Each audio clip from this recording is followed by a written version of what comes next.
Yo, today we are going over the spoilers and raw scans for the newest My Hero Academia chapter 324, so let's get started.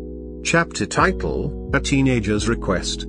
The word here is exclusively masculine, so it could also be a young boy's request. The first page shows small Akiko smiling as she looks at a man cheering, with a narration box saying "I loved seeing other people's happy faces." We get a long narration from Uraraka, talking about how she always loved to see people happy, and every time she witnessed heroes in action she paid more attention to the other people's expressions than to the heroes themselves. People seem to finally realize how Dicky looks, saying that he seems to be weakened and tired. The giant woman starts talking about how he saved her and then immediately left to continue fighting. A-man continues questioning, asking if what they are asking for the civilians to also get covered in mud and blood. Uraraka says that they don't, that they just need to give Dicky the time he needs to rest and clean up. The students are impressed as they watch Akiko. Ida tells Dicky that right now she is fighting to protect everyone's smile, including his.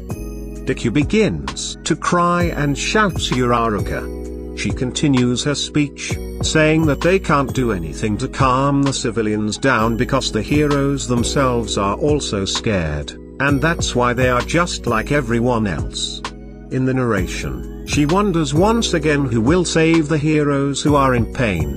We see panels showing many heroes, including Aizawa, who is still in the hospital. She asks their civilians to help them go through these difficult times, so that they can all smile together once again.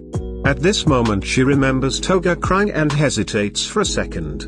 But then continues, asking the civilians to stay by Dicky's side while he rests. She says that he is trying to carry the burden of his power by himself, but he still needs to learn many things because deep down he is just a high school student. Dicky falls to his knees while crying, as he remembers the first time he met Uraraka at the UA entrance exam. Double page, Uraraka yells let him stay here, at the Hero Academy.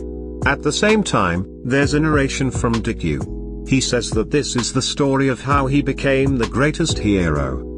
And also, the director recalls his speech about lack of understanding and intolerance, and how sometimes it only takes one step for people to understand each other. The giant woman and Counter start running and we see a mini flashback of Counter choosing his red sneakers. The narration continues, and also, it is the story of how we all became the greatest hero. Dicky is on the ground crying as Counter and the giant woman are reaching out to him. Thanks for watching and